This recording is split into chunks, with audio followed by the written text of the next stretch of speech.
Diabetes is a disease of the pancreas, which is an organ behind your stomach. Normally, the pancreas releases insulin into the blood. When you eat or drink, much of your food is broken down into a simple sugar called glucose. Glucose provides the energy your body needs for daily activities.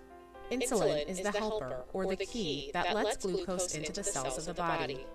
When a person has diabetes, one or more of the following things happens.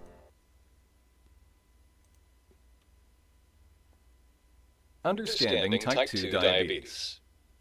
Type 2 diabetes is a metabolic disorder that causes sugar in the form of glucose to accumulate in the blood rather than being used as fuel by the cells in our body.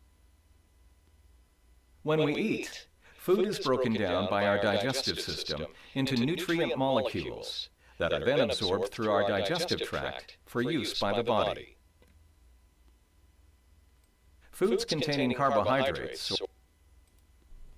In modern society, without a doubt, many of us now eat way too much refined sugar, processed foods, and bad fats. The term everything in moderation is often used, but is this now an outdated term?